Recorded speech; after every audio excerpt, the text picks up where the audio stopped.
Dans cette vidéo, on va voir un exemple de recherche bibliographique avec la réalisation d'une table de stratégie de recherche et de diagramme de flux. Je vais prendre comme exemple la question suivante.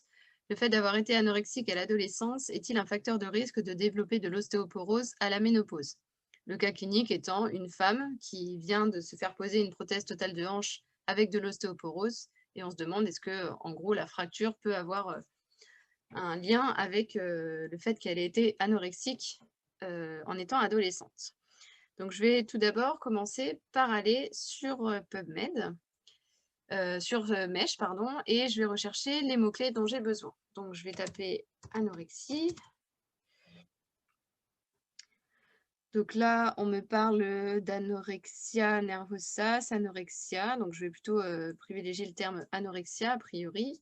Et je vais rechercher mon terme d'ostéoporose. Hop. Et donc, dans le cadre de l'ostéoporose, je retrouve ostéoporosis, postménopausale, bone loss, éventuellement je vais pouvoir le garder aussi en mot-clé, en synonyme. Fracture ostéoporotique, là c'est trop précis. Et là, on sort de mon sujet. Donc, je vais principalement garder ostéoporosis et bone loss. Donc, je vais aller sur PubMed et je vais aller directement dans Recherche avancée. Je vais faire une recherche avec déjà anorexia. Et là, je trouve 35 238 résultats. Donc, je vais déjà sélectionner ça. Ça me donne un peu une idée du nombre de résultats qu'il peut y avoir avec cette recherche-là. Donc, je rentre ça dans ma table de stratégie de recherche. Je vais ensuite rechercher le terme d'ostéoporosis. Hop. Donc là, j'obtiens 92 266 résultats. Donc pareil, je continue à compléter. Donc là, en fait, je fais l'équivalent d'une recherche simple au final. Je vais taper bone loss avec des guillemets puisque ce que je veux, c'est que ça soit un seul terme.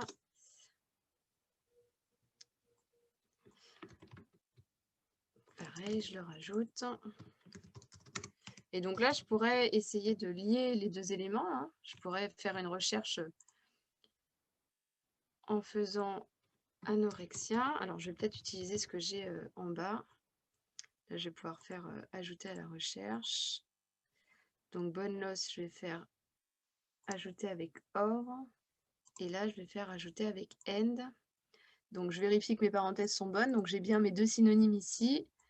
Et lié à l'anorexie. Donc, je vais faire une recherche ici. Et j'obtiens 552 résultats. Ce qui est déjà bien, enfin, ce qui est déjà un bon score. Et donc là, si je marque par rapport à ce que je viens de faire, on va dire que c'est ma recherche 1 et ma recherche 2 ou ma recherche 3. Et donc, je vais mettre des parenthèses autour de ça. Voilà, donc ça équivaudrait à ma recherche.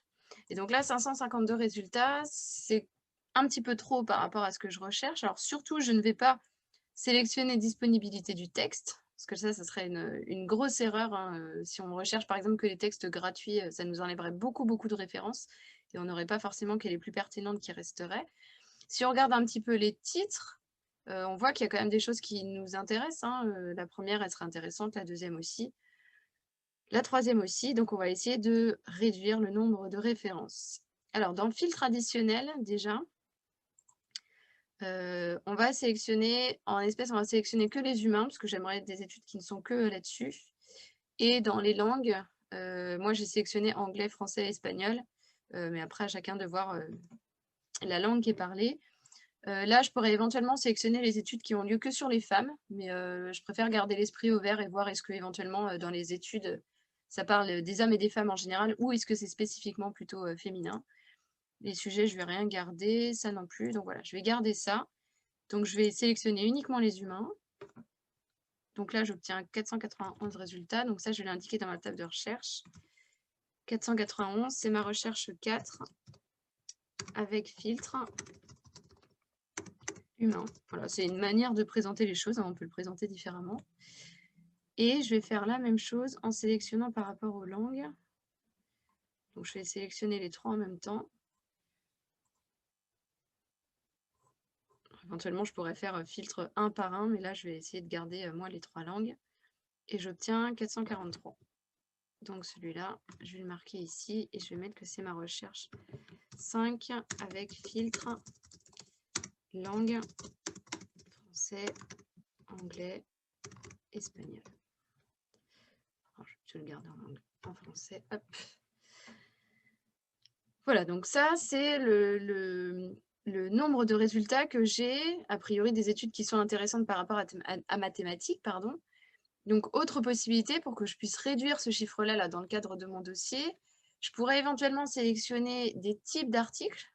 Par exemple, je pourrais choisir de ne garder que les revues systématiques, mais là, je vais déjà faire une sélection par rapport à la localisation des mots-clés. Donc, dans recherche avancée, je vais demander à ce que, par exemple, dans titre et résumé, j'ai mes références là, donc je vais remettre anorexia.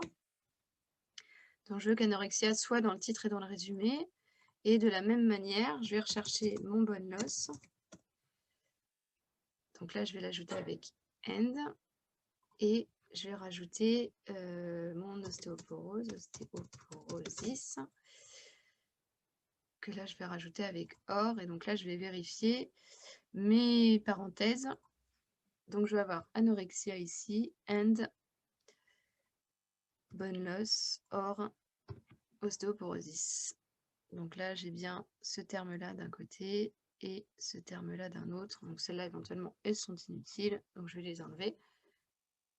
Voilà, je vais regarder ce que ça donne en cherchant que dans le titre et dans le résumé. Alors là, j'obtiens quelque chose qui n'est pas logique. J'obtiens 47 872 résultats. On va essayer de voir pourquoi. J'ai sûrement dû faire une erreur dans mon équation de recherche. Donc je vais remettre des parenthèses ici. Parce qu'a priori, il m'en a enlevé. Et si je fais recherche là, ça m'en obtient 346. Donc, je vais grouper celui-là. Et là, j'ai fait ma recherche numéro 6 avec... Enfin, je vais mettre dans titre et abstract, puisque là, j'ai tout mis dans le titre et dans le résumé. J'aurais pu sélectionner... J'aurais pu d'abord chercher dans le titre et dans le résumé et faire mes filtres après. Là, j'ai fait un petit peu différemment. Donc là, ça reste encore beaucoup de résultats. Donc, je vais essayer de sélectionner peut-être les 10 dernières années. Pourquoi les 10 dernières années? Parce que là, je vais considérer que sur ce sujet-là, il y a sûrement des études anciennes qui ne seraient pas forcément pertinentes, parce qu'il y a sûrement eu des nouvelles choses dans les 10 dernières années. Donc, je vais sélectionner ce filtre ici. J'obtiens 111. Donc, pareil, je retourne dans ma table de stratégie de recherche.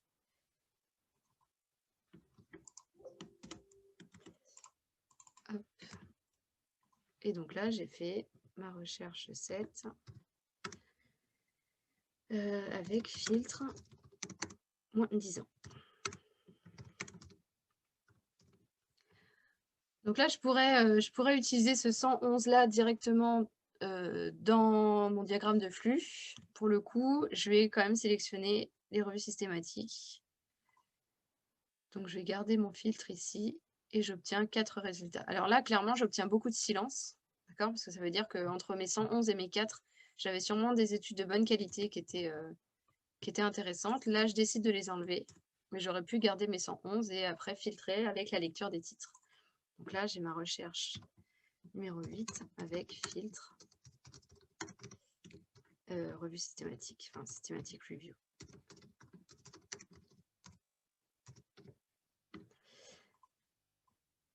Donc ça correspondrait ici à ma table de stratégie de recherche. Donc sur mes recherches bibliographiques, PubMed, c'est un exemple, encore une fois, hein, question étiologique. Et je vais indiquer la date. Donc je vais mettre le 26 février à 15 h. Le fait d'indiquer la date et l'heure, ça permet pardon, de vérifier qu'il ne puisse pas y avoir d'autres références qui auraient été rajoutées au fur et à mesure. Donc ça peut expliquer qu'un mois plus tard, on trouve des références supplémentaires. Bah, ça serait logique, puisque au fur et à mesure, PubMed enfin, il y a d'autres références qui sont ajoutées. Donc, je pourrais faire la même chose sur Sciences Directes, hein, même table de stratégie de recherche. Donc, je vais aller sur Sciences Directes. Donc, pour l'instant, tout ce qui est dans la table de stratégie de recherche, hein, ça, c'est important à comprendre, ça n'est que l'ordinateur qui a trié. J'ai regardé un petit peu vite fait tout à l'heure si les titres m'intéressaient, mais pour l'instant, je n'ai pas lu grand-chose. Donc, tout ce qui va être lecture, ça va être inclus dans le diagramme de flux. Donc, ici, je vais faire la même chose. Je vais taper anorexia. Donc, pareil, hein, je sélectionnerai mes différentes références. Alors là, ce que je vais faire, c'est que je vais carrément copier ma table. Je vais la coller ici, puisque les 3 premières recherches, a priori, je vais faire les mêmes. Sauf que j'aurai des résultats qui seront différents. Et là, je vais indiquer que ce sera une recherche bibliographique sur Sciences Directes. J'aurais même pu préciser que c'était ma question étiologique, premier plan, quanti. Voilà, encore une fois, c'est un exemple. Et donc là, je ferai le même système, sauf que, a priori, ces filtres-là seront peut-être pas les mêmes. Hein. Si je regarde sur Sciences Directes, je peux filtrer par rapport aux années, ça c'est la même chose. Les types d'articles, on peut sélectionner des choses différentes. On a des recommandations de bonnes pratiques, on a des articles de recherche, donc peut-être qu'on peut sélectionner des types d'articles qu'on fera apparaître de la même manière dans la table de stratégie de recherche en disant par exemple recherche numéro 1 avec filtre article de recherche par exemple. Les titres de publication, ça je ne l'utiliserai pas forcément. Les aires de sujet non plus. Bon, voilà, c'est globalement les choses que j'utiliserai. Donc, les filtres par rapport aux années, par rapport aux humains et par rapport aux langues, par exemple, Sciences Directes, je ne suis pas sûre qu'elles y soient. Donc, ça serait des choses qui seraient différentes, d'où le fait, à mes yeux, de faire plutôt une table de stratégie de recherche par base de données et pas forcément d'essayer de mettre tout dans la même table de stratégie de recherche. Pareil, hein, ici, sur PubMed, on cherche dans titre et résumé, alors que sur Sciences Directes, on recherche dans titre, résumé et mots-clés. Donc, ça reste différent. Et je vais faire un dernier exemple. Donc là, ça serait à compléter. Hein, bien évidemment, ma table, elle n'est pas complète. Et si je faisais la même chose sur Pedro, par exemple, parce que souvent, Pedro vous pose un petit peu de difficulté. Donc, si je vais sur Pedro, dans Recherche, donc je pourrais faire une recherche simple en étant directement ici. Là, je vais taper anorexia. Là, j'obtiens 25 résultats. 25 résultats, ça doit déjà m'alerter sur le fait que plus je vais rajouter des mots-clés, plus je risque d'avoir 0 résultat à la fin. Parce que 25, c'est déjà pas beaucoup. Donc là, si sur anorexia, j'ai 25, on va regarder combien on aurait pour ostéoporose. Donc, je vais retourner ici.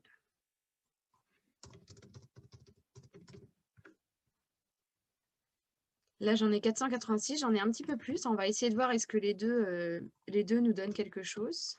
Sur Pedro, je ne peux pas grouper à la fois des AND et à la fois des OR. Si je vais dans recherche avancée, en fait, soit j'associe les mots avec AND, soit j'associe avec OR. Donc là, éventuellement, ce que je pourrais faire, c'est de faire une recherche avec anorexie et ostéoporose et une autre recherche avec anorexie et perte osseuse, on va dire. Donc là, je vais juste garder ostéoporose. Par contre, ce que je vais essayer, du coup, c'est de grouper les deux. Donc, je vais faire ostéoporosis et anorexia. Donc là, je ne mets pas de AND, hein, puisque j'ai juste à cliquer en bas. Et là, j'obtiens 0 résultat. Donc, ça confirme ce que je disais par rapport au terme d'anorexie plus tôt. C'est que là, je vais probablement pas associer les termes. Donc là, imaginons que j'ai ma recherche. Alors, admettons que là, je vire celle-là sur Pedro. Ici, je vais faire...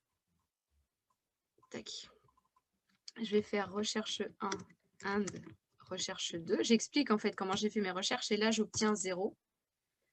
Donc là, probablement que cette recherche-là, je ne vais pas l'utiliser. Alors, vous pouvez faire quelque chose à côté en disant, en la mettant en rouge, par exemple. Voilà, ici, je montre que j'ai associé les deux. Ça ne me convient pas. Et du coup, je vais garder la recherche 1, par exemple, parce que je voulais forcément le terme d'anorexie. Donc, peut-être qu'ici, je peux indiquer conservation. de la recherche 1 uniquement. Voilà, ça veut dire que là, via votre table de stratégie de recherche, on comprend que vous avez cherché vos différents termes, que vous avez essayé d'associer les deux, et que finalement, vous avez gardé uniquement la première, parce que vous avez un nombre de résultats qui paraît déjà assez faible. Ça peut être dans la rédaction, par exemple. Dans la rédaction, vous ne devez pas expliquer chaque ligne de la table de stratégie de recherche, puisque la table de stratégie de recherche, elle se suffit à elle-même. Par contre, si vous souhaitez indiquer, voilà, sur Pedro, en faisant mes recherches, j'ai obtenu déjà très peu de résultats via les mots-clés que j'avais utilisés. J'ai donc décidé de n'utiliser qu'un seul mot-clé. Là, c'est pertinent de l'écrire sous forme rédactionnelle. Donc ça, c'était pour la table de stratégie de recherche. Donc dans PubMed, j'aurais pu utiliser les termes mesh aussi hein, dans mes mots-clés au niveau recherche. Et donc là, je vais retourner sur ma table de stratégie, mon diagramme de flux, pardon. Donc là, je vous ai fait un exemple. Encore une fois, ça reste un exemple. Donc sur PubMed, en tout, j'obtiens 4 résultats. Et sur Sciences Directes, imaginons que j'en ai, je ne sais pas moi, admettons 20. Voilà, je vais garder ces 20-là. Sur Pedro, j'en ai eu 0, etc., etc. Je pourrais avoir d'autres bases de données. Donc là, j'en ai n égale 24. Pour éliminer les doublons, alors ça, je ne l'ai pas fait, mais je vais le faire au fur et à mesure. Là, j'étais sur les 4 articles que je gardais. Je vais les insérer dans Zotero. Donc pour cela, je vais cliquer ici, directement sur mon extension Zotero. Et là, il va me demander quels sont les articles que je veux ajouter à ma librairie. Donc là, je vais pouvoir sélectionner les 4. Si jamais j'étais restée sur celui d'avant, donc je vais enlever le Systematic Review là. Si jamais vous avez par exemple les 111 résultats à prendre, si je clique là sur Zotero, il va me sélectionner que les premiers. Donc il faudrait d'abord que je les fasse tous apparaître. Voilà, donc je clique à chaque fois. Alors peut-être qu'il y a un moyen plus rapide, mais en tout cas moi c'est comme ça que je procède. Donc je les fasse tous afficher. Et une fois que tous sont affichés, là je vais pouvoir cliquer sur mon extension et là il pourra me sélectionner tous les articles. Donc là je vais tous les sélectionner. Je vais faire OK et je vais les envoyer. Alors je me suis créé au préalable un dossier questions éthologiques dans mon Zotero. Donc il va m'envoyer mes références directement. Là, alors pour l'instant il ne l'a pas fait, voilà, c'est bon, elles sont toutes insérées. Et sur Sciences Directes, alors j'ai pas fait ma recherche en entier, mais je vais taper au pif. Donc anorexia N ostéoporosis, or bonne noce, je vais faire mon équation totale. Hop.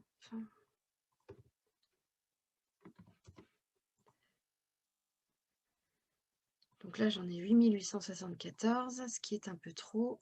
Du coup, je vais prendre tout ça et je vais le mettre dans titre, résumé ou mots-clés. Donc tout ça, ça apparaîtrait ligne à ligne hein, sur ma recherche. Là, j'en ai 137. Et donc sur Sciences Directes, je vais garder que les articles de recherche, comme je vous ai dit tout à l'heure. Et a priori, il m'a enlevé les revues systématiques. Donc je vais garder que les articles de recherche. Donc du coup, je vais changer sur ma table. Je vais indiquer ici 78, hein, ça serait mon nombre de résultats final. Hop, je vais changer. Tac. Là, imaginons que j'avais gardé mes 111. Donc sur Zotero, enfin, je vais du coup ajouter sur Sciences Directes. Là, c'est le même principe. Il me garde que ceux qui sont affichés à l'écran. Donc il faudrait que je demande à ce que tous soient affichés. Je vais mettre un 100 résultats par page. Comme ça, je les aurai tous. Donc là, j'ai mes 78. Donc là, je vais tous les sélectionner. Je les ajoute. Ils partent dans ma question étiologique. Et donc, je me retrouve sur Zotero avec bientôt tous mes résultats. Je vais lui laisser le temps de charger un petit peu.